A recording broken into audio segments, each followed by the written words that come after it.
Curso sobre agricultura biodinámica. Curso sobre agricultura biodinámica. Principios basados en la ciencia espiritual para el desarrollo de la agricultura. Curso para agricultores en Coverbits, 1924. Prólogo.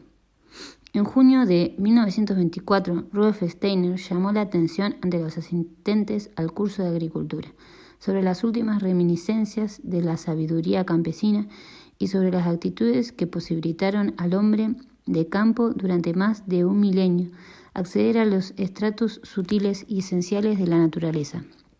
Además, sus oyentes eran seguidores de la moderna ciencia espiritual, la antroposofía. 60 años después, estos dos pilares de la comprensión de la agricultura biológica dinámica siguen vigentes, pero puede parecer que la importancia del primero se ha reducido desde entonces. La degradación de las sanas tradiciones ha sido incontenible, e incontenible fue también el correspondiente avance de la ciencia natural, y esta ciencia natural llevó al campo su trasfondo materialista. Sin embargo, surgieron tres aspectos nuevos. En primer lugar, la experiencia elaborada progresivamente por 3 generaciones de agricultores biológico-dinámicos de considerable solidez en la actualidad. En segundo, una transformación de la ciencia natural misma, entroncada en los trabajos de Goethe e impulsada por la obra de Rudolf Steiner. Esta transformación abre el camino para un conocimiento de lo viviente, de lo anímico y de lo espiritual en la naturaleza, y con ello la posibilidad de conducir el trabajo con la tierra y sus criaturas hacia un nuevo ordenamiento. Esto no significa un ordenamiento propio de lo inanimado material, sino un orden en el cual lo natural se halla sobreelevado e integrado en lo humano. Y, en el tercer lugar, el aspecto más reciente, la complementación del trabajo agropecuario, propiamente dicho, por iniciativas en el ámbito sociocultural, clínicas, residencias de ancianos, centros pedagógicos y, sobre todo, centro de pedagogía curativa para niños y adultos incapacitados. Se puede insertar en el ámbito rural y entrar en una simbiosis con los dos grandes fines del trabajo en el campo: nutrir al hombre y embellecer la tierra. La mayor parte del ámbito geográfico y humano de la lengua española está constituido, por así llamarlo, tercermundismo, mientras que para España cabe pensar es una utilidad relativamente inmediata de las técnicas elaboradas en Europa Central. Su adaptación a regiones de escasos recursos de capital, elevados índices de crecimiento demográfico y climas cálidos requerirá cierta creatividad y esfuerzo. Por tanto, vale para la producción extensiva y semiextensiva en zonas de latifundios. En todo caso, aspectos claves de la metodología biológica dinámica por el compostaje, el residuo orgánico, la asociación de cultivo, la contemplación entre la producción vegetal y producción animal. Entre producción vegetal y producción animal y el uso de los preparados biológicos dinámicos se pueden encarar con ventajas en condiciones de producción intensiva, en pequeñas superficies y abundante disponibilidad de mano de obra. A su vez, en la producción extensa, racional, el ecosistema se halla menos forzado en producciones intensivas, lo cual facilita la búsqueda de equilibrios saludables a largo plazo. Por otro lado, confiamos también en que esta primera traducción al español del curso de Coverbits ayude a fundamentar los esfuerzos y creatividad necesaria para encontrar soluciones válidas para potenciar los recursos productivos y para el problema de la alimentación humana. Pilar, Argentina, 1985. Martin Richter. A título de introducción. Dornach, 20 de junio de 1924. Comunicación de Rudolf Steiner. Acabo de regresar del viaje de Coverbits, Breslau, que esta vez ha servido ante todo a un fin determinado. Se trataba, como ustedes saben, de que un número de agricultores pertenecientes a la sociedad antroposófica deseaban que les diese un curso sobre aspectos especialmente relacionados con la agricultura. Estos agricultores, miembros de nuestra sociedad, incluso habían venido desde muy lejos para, en un marco de mayor seriedad, obtener los puntos de vista de lo que puede proporcionar la investigación antroposófica en este campo del quehacer humano, de forma que este fin se integró con un objetivo antroposófico de fondo.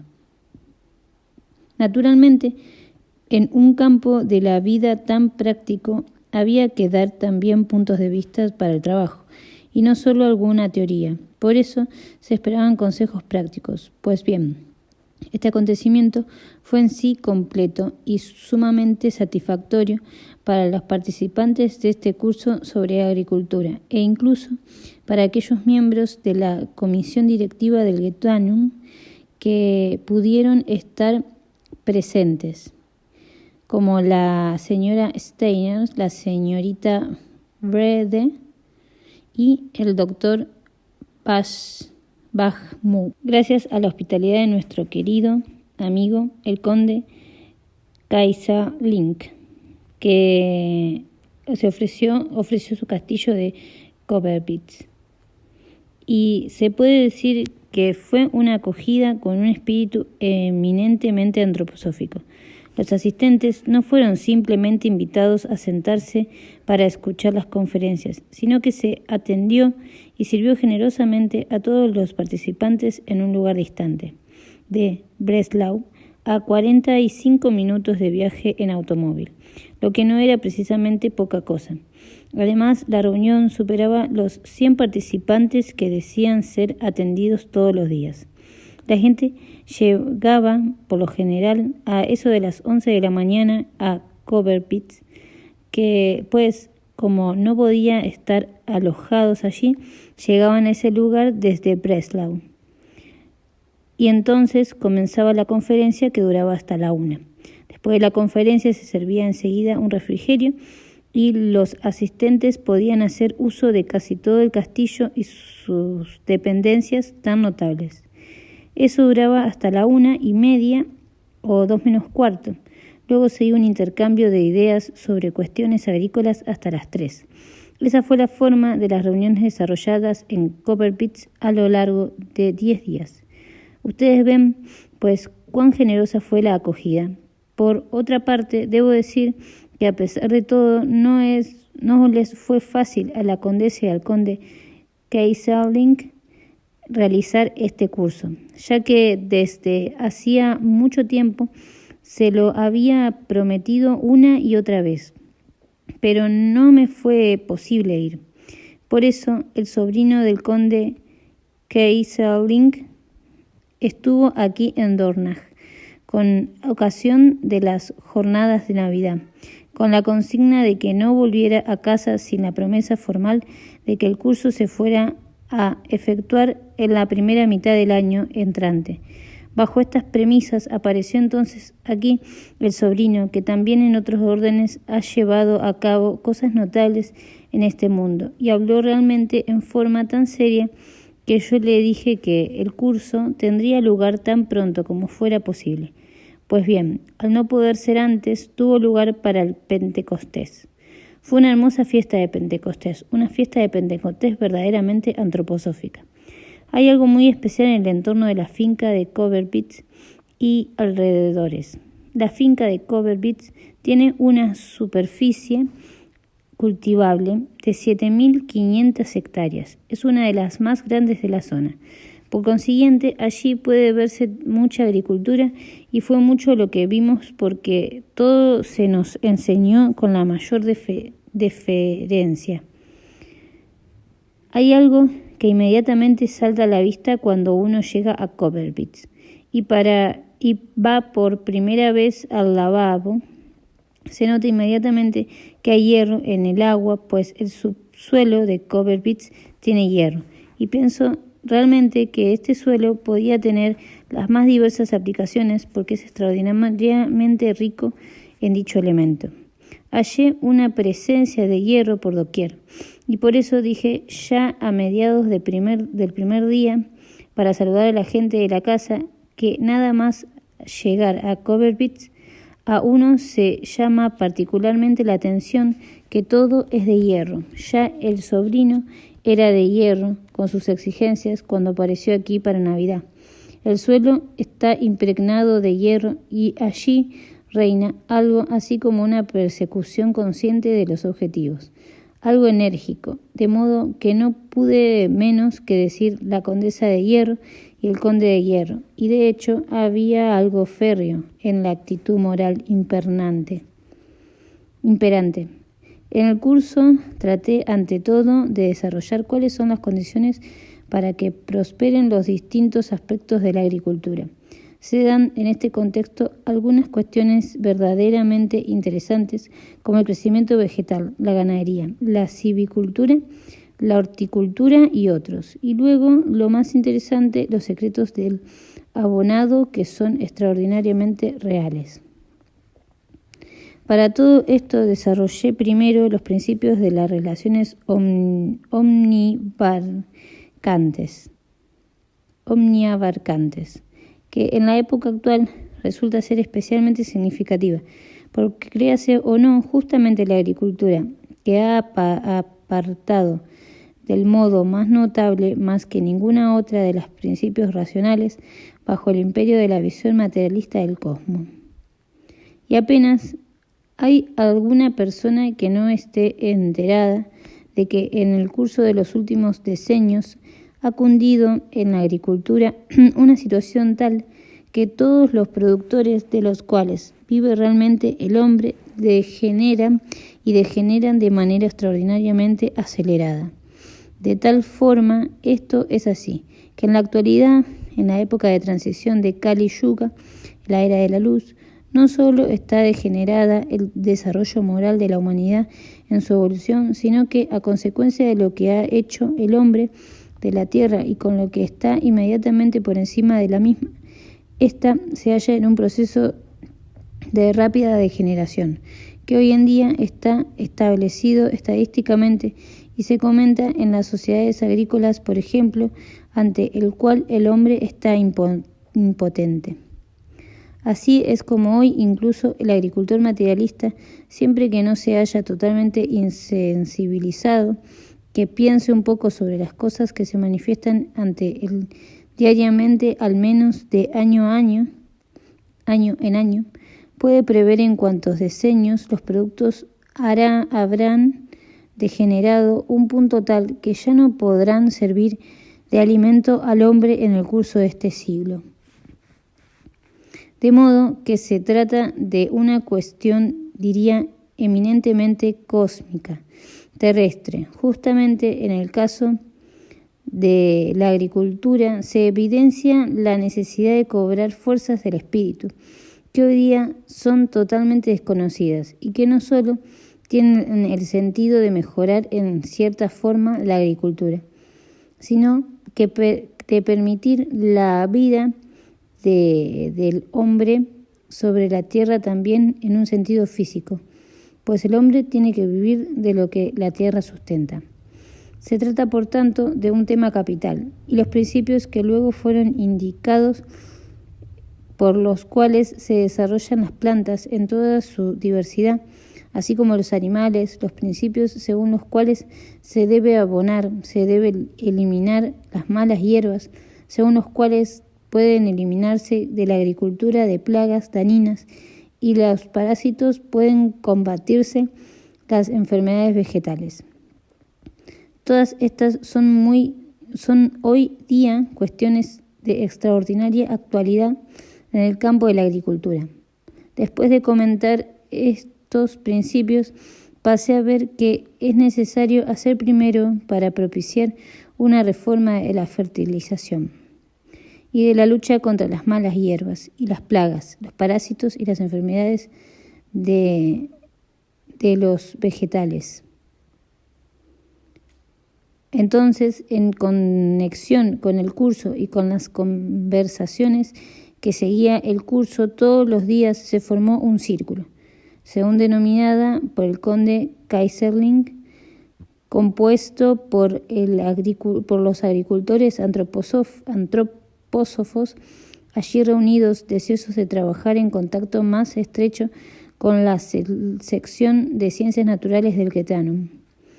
Esta ha de elaborar los principios de acuerdo a las características básicas, tales como la naturaleza geológica del suelo y las otras propiedades, las posibilidades relativas al forraje, al abonado, a todos los aspectos que interesan, cercanía del bosque, condiciones climáticas, etc. Luego de que los agrónomos profesionales hayan informado debidamente sobre estas cosas, serán elaboradas aquí en el Getanum los principios según los cuales habrá de estructurarse los ensayos ulteriores. Todo ello con el fin de verificar lo que fue dado en el curso en forma de indicaciones prácticas o fuese agregado en las discusiones, de modo que cada uno pueda decir entonces, por más que hoy hay muchas cosas aún parezca extraña, lo hemos probado y funciona. Para eso estará entonces ese círculo de los agricultores, que trabajará en el más estrecho contacto con la sección de Ciencias Naturales y también con la doctora Brede, porque será necesario tener en cuenta indicaciones astronómicas. Naturalmente, también participará en las más diversas formas de la Universidad Libre en su totalidad, en especial la sección de Medicina.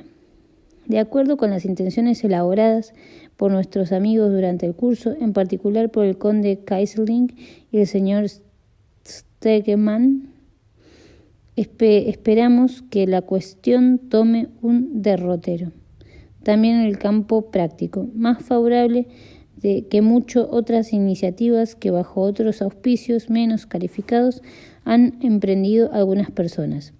Pero la condición para el éxito, como lo señalé con firmeza una y otra vez, consiste en la siguiente. El contenido de este curso ha de ser primeramente propiedad espiritual del círculo de agricultores, de lo que trabajan en la práctica. Había también interesados en la agricultura que no pudieron entonces entrar en el círculo.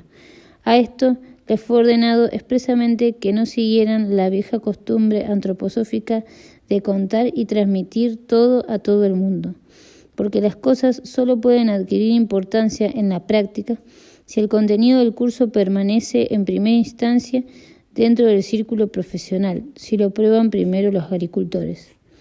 El ensayo de algunas cuestiones requerirá 4 años. Durante este lapso de tiempo, aquellos que di como indicaciones prácticas no trascenderá el círculo de la comunidad agropecuaria, porque no tiene ningún sentido que se hable de ellas, sino que están destinadas a ser realmente practicadas en la vida cotidiana. Cualquiera que ha escuchado las conferencias y las repite por ahí comete algo indebido. Hasta aquí, las cuestiones que se refieren al curso sobre agricultura, según creo, será fructífero. También pudo tener lugar en Breslau una función de euritmia el domingo de Pentecostés por la mañana, con asistencia extraordinariamente numerosa y que contó con una aceptación sumamente favorable por parte del público. Aparte de estos actos tuvieron lugar muchos otros. Sobre todo de mañana, tenían lugar los debates sobre temas agrícolas desde aproximadamente las 11:15 hasta las 3 de la tarde. Eso ocurría en Coberpitz. Como dije, los otros actos tenían lugar en Breslau. Lo que ocurría entre medio lo diré después. Cada día se cerraba con una conferencia antroposófica para miembros de la sociedad, que versaba esencialmente sobre las mismas cuestiones de karma que expuse aquí unas semanas, y allí estuvieron reunidos en 10 conferencias. Ya he dado un breve informe sobre toda la cuestión en la hoja informativa que acompaña el Getanum, que acaba de salir en el día de hoy. En ella se halla en las jornadas de Breslau. Aprovecharé para subrayar aquí nuevamente, en base a lo que he podido verificar en los más diversos lugares, en Praga, en Berna, en París y ahora nuevamente en Breslau, puedo decir que aquello que ha partido de las jornadas de Navidad, la connotación esotérica que atraviesa ahora la sociedad antroposófica toda y que podríamos decir constituye lo nuevo en realidad, lo que está presente después de la verdadera nueva fundación de la sociedad antroposófica y que no estaba presente anteriormente, se recibe ahora en todas partes, no solo en la forma real y francamente satisfactoria, sino en un hálito profundamente anímico. De modo que verdaderamente hay fundadas esperanzas de que ahora que la sociedad antroposófica ha cobrado su espiritualidad a través de las jornadas de Navidad, que la dirección esotérica de Dornach ya trabaja conscientemente en forma espiritual, puede observarse por doquier que no solo va de la corriente hacia afuera, sino que los corazones de los participantes salen realmente al encuentro de esta corriente. Se podía ver eso muy claramente en las conferencias vespertinas para miembros, y además la cordialidad para que Breslau Coverpitz salieron al encuentro de estas conferencias. Se plasmó de una manera espiritual organizadora, pues había una profunda comprensión antroposófica que también se había transmitido, concretándose en la materia. Solo preciso mencionar que la última noche, el lunes, por la noche, en Breslau, en lugar de la conferencia, tuvo lugar una reunión social para cerrar la jornada. Numerosos miembros habían acudido de muy lejos. Hacía mucho tiempo que los de las regiones alemanas no había tenido algo así. Desde lejos del oeste de Alemania al sur, naturalmente también de las zonas aledañas, acudieron los miembros de modo que las grandes salas se hallaban colmadas. Aunque muchos ya debieron partir el domingo, la última noche había un presente en la reunión social, unos 360 miembros que fueron agasajados por los Kaiserling como una cena en Breslau. Solo tienen que imaginarse un local en Breslau, al que se ha transportado en camiones de todo lo necesario para atender a 370 antropósofos que tenían esa noche. Según lo puede comprobar al deambular por el local, un apetito extraordinariamente bueno. Esto ocurre al mirar cuadros. Uno nunca está tan hambriento como cuando ha visitado una pinacoteca. Aparentemente ocurre lo mismo en las conferencias antroposóficas, y el hombre se fue acumulando en el curso de los días. Pero lo mejor fue que, aunque los antropósofos tenían gran apetito y eran 370, aún sobró alimento en cantidad. Estas conferencias constituían, pues, la finalización del día, de modo que las jornadas estaban enmarcadas por el curso sobre cultura y las reuniones antroposóficas para miembros. Entre medias había un curso sobre la formación artística del habla a cargo de la señora Steiner.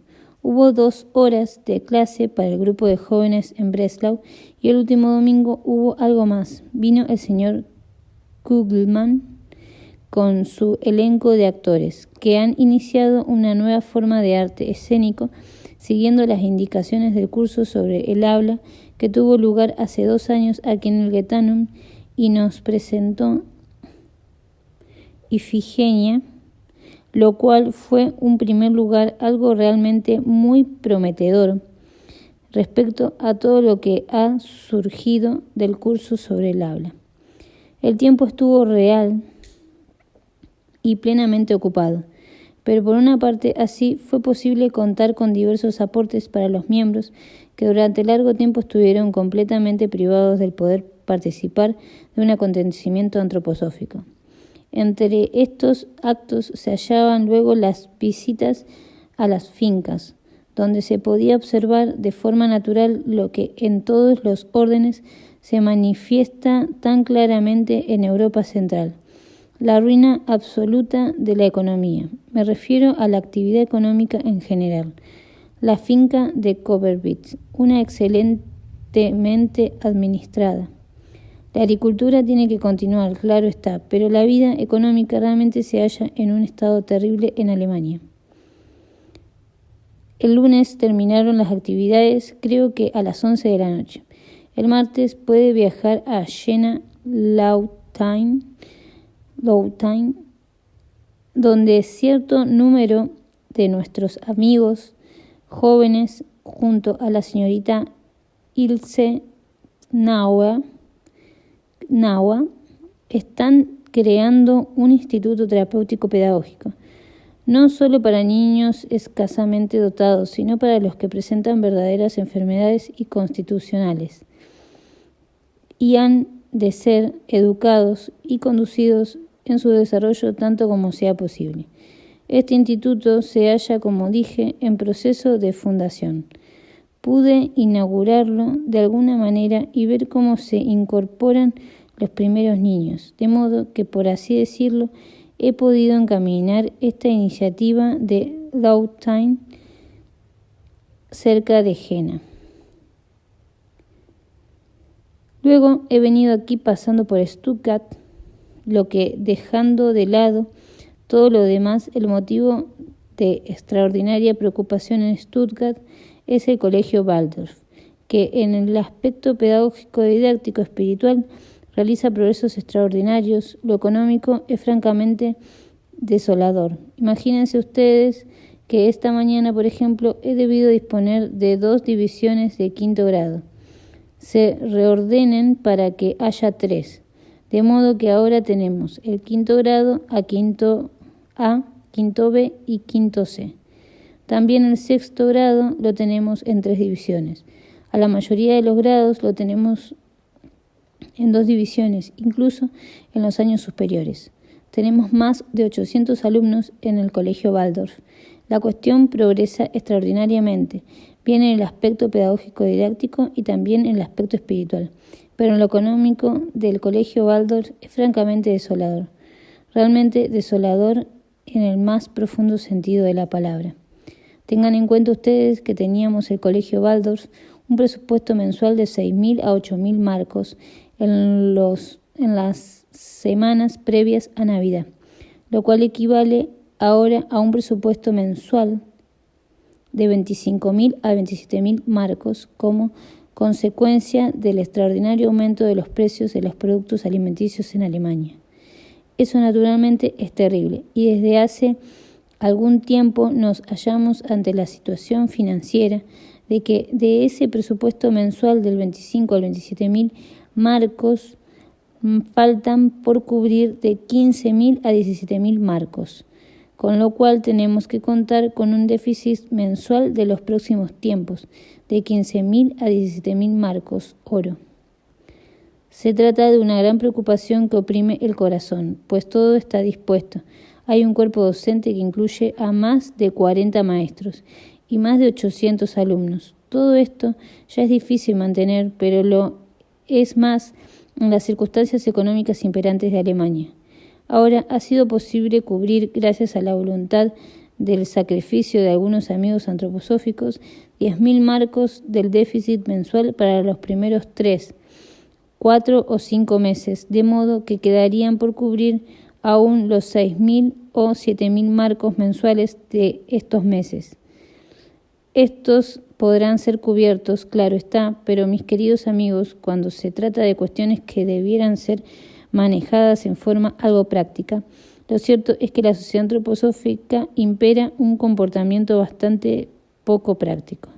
Solo es preciso imaginarse, como dice hace poco una reunión de la cooperativa de colegios del Colegio Waldorf, y ojalá esto se difunda ampliamente, ya que es mucho más importante difundir estas cosas que los que numerosas veces ponen en circulación los antropósofos. Decía, imaginarse que tenemos en Alemania, calculando por lo bajo 10.000 antropósofos, y si cada semana se hiciese una colecta en todos lados, y cada uno diese solo 50 peniques, se reuniría fácilmente 5.000 marcos. Siempre que se hiciese la colecta, claro está, de modo que dije que en la sociedad antroposófica frecuentemente ocurre en un hecho demostrado, que nuestras instituciones presentes tan escasa base que la gente que gustosamente daría su dinero no sabe en modo alguno cómo hacerlo. De todos modos, esta situación de colegios Waldorf sigue siendo difícil de soportar, aunque ahora puedo mencionar que precisamente por la voluntad de sacrificio de los amigos suizos, en los últimos tiempos se ha aportado una cuota mensual nada despreciable, al contrario muy considerable, en parte a través de subsidios directos, pero en especial a través de padrinazgos para los niños, padrinos en aquel que asume cuota mensual de 25.000 a 27.000 marcos para un niño del colegio Waldorf. El padrinazgo para niños, padrino, es aquel que asume cuota mensual de 25 a 27 marcos para un niño de colegio Waldorf. Pero la situación en el colegio no deja de tener esta perspectiva muy incierta y ser muy preocupante. Si se presentasen de 250 a 300 padrinos más y la cuota de los miembros entrasen mejor y se efectuasen colectas, no sería todo tan difícil. Naturalmente, es preciso decir que hoy reina en Alemania una escasez de dinero indescriptible. No es que falten bienes y servicios, sino que el dinero no circula. En Europa Central la vida económica se halla en una situación muy mala. Este es, pues, el informe que le quería dar. Estas cosas demuestran que todo lo que se hace en el campo antroposófico, a partir del movimiento antroposófico mismo, manifiesta en el presente una gran fuerza. Toda la conformación que se ha adoptado del colegio Waldorf muestra una fuerza muy, muy intensa que habita en los antroposóficos. Eso también se advierte en otros órdenes. Hay necesidad de aquello que puede dar la antroposofía. Se anunció un curso sobre formación del habla, o sea, un curso para el tratamiento artístico del habla que debía efectuarse en pocas horas, ya que realmente no había tiempo para tantas cosas. Sin embargo, se apuntaron 160 personas o algo así. No se pueden dar a 160 personas enseñanza de formación del habla en 5 horas, de modo que hubo que hacer que 30 personas se sentaran siempre delante. Estas recibían una verdadera instrucción del habla, mientras que las demás solo podían escuchar. Así, pues, existen necesidades profundas, intensas, de vasto alcance. Nosotros solo tendríamos que estar en condiciones de movilizar estas fuerzas reales, y así podríamos progresar verdaderamente en el obrar antroposófico. Es un hecho de la concreción de algo como lo acaecido en Breslau debe atribuirse precisamente, como ya dije, al obrar del conde y la condesa de Hierro, Keyserling, y de nuestro viejo amigo, que trabaja por su parte desde hace casi tanto tiempo como el movimiento antroposófico, el rector Bartsch,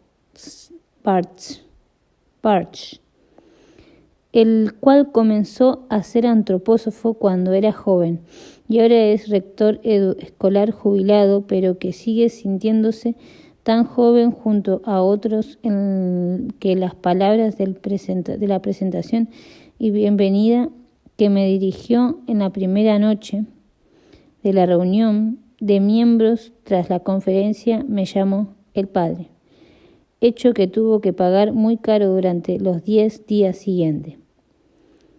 Este es el informe que quería darles a aquellas jornadas, mis queridos amigos.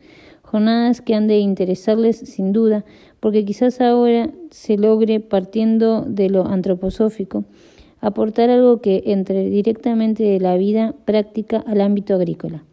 Porque se ve que desde el campo antroposófico es posible colaborar desde ambos lados de la desde lo espiritual más elevado y de la eminentemente práctico. En realidad se empieza a obrar correctamente cuando estos dos aspectos se entretejen en alguna medida y cuando mutuamente se llevan a la más plena armonía.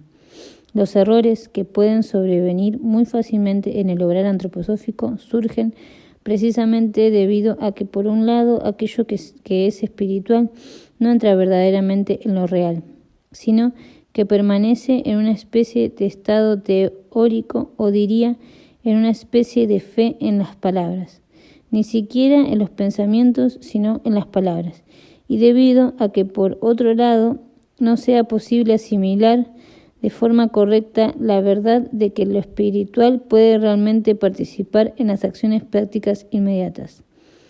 No tienen más que considerar, mis queridos amigos, que hoy en realidad nadie comprende la naturaleza esencial del abandono.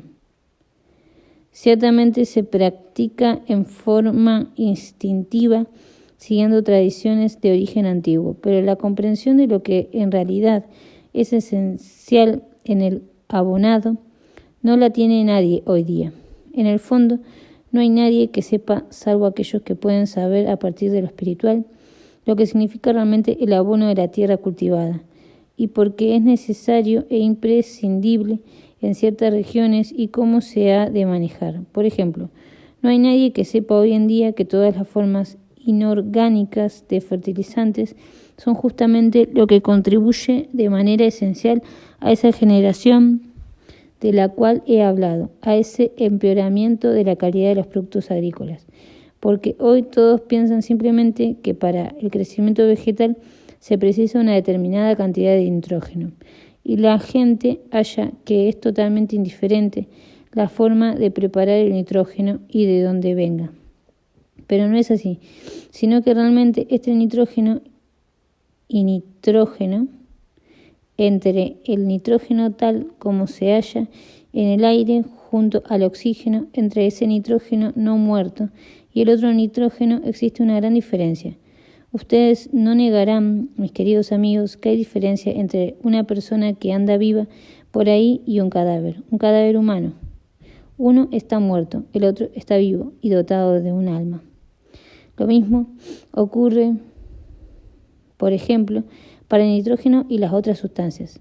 Existe el nitrógeno muerto, es el nitrógeno que está en nuestro derredor atmosférico mezclado con el oxígeno, y que tiene un papel en todo nuestro proceso respiratorio y en el proceso de convivencia con el aire. Este no debe estar vivo, por la sencilla razón que si viviésemos en aire viviente estaríamos constantemente desmayados. Un aire en el cual muchos seres humanos respiren en forma tal que puedan pensar consciente y reflexivamente ha de estar muerto. Su oxígeno ha de estar muerto, su nitrógeno ha de estar muerto. El nitrógeno que está en la tierra, que tiene que entrar en ella con el abono, que tiene que formarse bajo la influencia del cielo entero, ese nitrógeno tiene que estar vivo. Son dos sustancias distintas de nitrógeno que está sobre el nivel de la tierra y el nitrógeno que está debajo del nivel de la tierra, uno de los nitrógenos muertos. El otro es el nitrógeno vivo. Y así ocurre todo. Lo que es menester para un cuidado continuo de la naturaleza ha caído totalmente en el desconocimiento en el curso de la era materialista. No se conocen ni las cosas más fundamentales. Así se perpetúan prácticas basadas quizás en un sano instinto, pero este desaparece poco a poco. Las tradiciones desaparecen y el agricultor abonará sus campos según la ciencia. Las patatas, los cereales, todo empeora más y más. La gente también sabe que todo va empeorando. Lo comprueba estadísticamente, solo que hoy opone resistencia contra las medidas prácticas que provienen de una concepción espiritual. Es de extraordinaria importancia que por una vez se vea claro, se vea lo correcto en ese orden de cosas. También aquí lo he dicho más de una vez. Si alguien tiene una aguja imantada que siempre adopta determinada orientación, una de las puntas hacia el polo norte magnético, la otra hacia el polo sur magnético. Se consideraría infantil que dijese que dentro de la aguja imantada se hallan las razones por las que el extremo apunta de siempre hacia el norte y otra hacia el sur. Decimos aquí en la Tierra, aquí en la aguja imantada, porque la aguja imantada apunta siempre a un punto hacia el norte y la otra hacia el sur. Porque aquí hay un polo norte magnético y hay un polo sur magnético que orienta las direcciones de la aguja en uno y otro sentido. Se acude a la Tierra íntegra para explicar la orientación de la aguja imantada. Uno va más allá de la aguja imantada. Se consideraría infantil a quien sostuviese que la causa de todo ello reside en esa misma aguja. Pero igual de infantil es uno si cree que aquello que la ciencia actual observa en el entorno inmediato de las plantas depende de lo que se ve allí. En el crecimiento vegetal participa todo el cielo con sus estrellas. Eso hay que saberlo. Eso realmente tiene que entrar en las cabezas de una vez por todas. Uno tiene que decirse a sí mismo que es tan infantil ejercer la botánica de la forma habitual hoy en día, como lo sería hablar de aguja imantada en la forma en la que acabo de decir. Hay ciertas cosas que hoy cualquier persona culta puede entender, siempre que tenga sensibilidad siquiera para las más simples premisas de la vida antroposófica. Es extraordinariamente importante aquello que indique en Penmaenmab,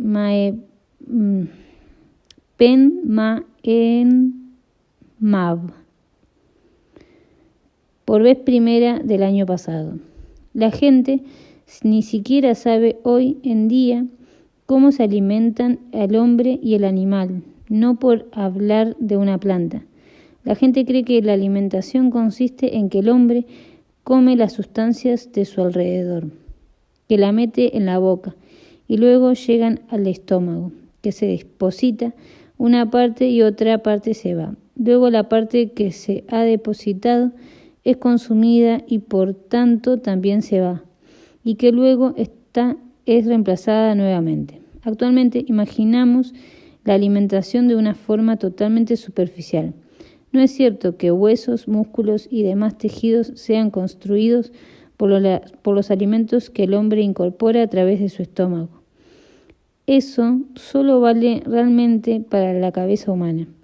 Todo aquello que se difunde en el hombre por la vía de los órganos de la digestión con un procesamiento ulterior constituye el material en forma de sustancia para la cabeza, para que todo aquello que se deposita en el sistema neurosensorio, con todo lo que se corresponde, mientras que, por ejemplo, la sustancia que se requiere para los miembros y los órganos del metabolismo mismo, o sea, para conformar, digamos, los huesos largos para las piernas y los brazos y los intestinos para el metabolismo, no son formados por el alimento incorporado a través de la boca o el estómago, sino que son incorporadas de todo el medio circundante, con la respiración e incluso por los órganos sensorios.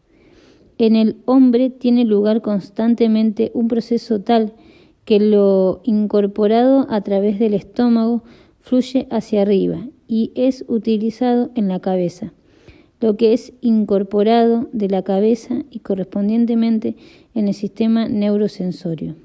A partir del aire y el entorno restante fluye en cambio hacia abajo y de ello surgen los órganos del sistema metabólico y las extremidades. Si ustedes quieren saber entonces en qué consiste la sustancia del dedo gordo del pie, no deben fijarse en los alimentos. Si ustedes preguntan a su cerebro de dónde viene la sustancia cerebral, entonces tienen que fijarse en la alimentación. Pero si quieren conocer la sustancia del dedo gordo del pie, importa lo incorporado por la respiración, por los órganos sensoriales e incluso por la parte incorporada por los ojos. Ello vale mientras no se trate de las sustancias sensoriales, o sea, el calor y demás. Aquí, la alimentación también la proporciona el estómago, sino de las sustancias estructurales y las otras relacionadas con ellas. Y todo esto entra en el órgano a través de un ciclo de 7 años. Según lo he expuesto aquí más de una vez, de modo que, en cuanto a la sustancia, el hombre se haya construido por sustancia cósmica en lo referente a su sistema metabólico.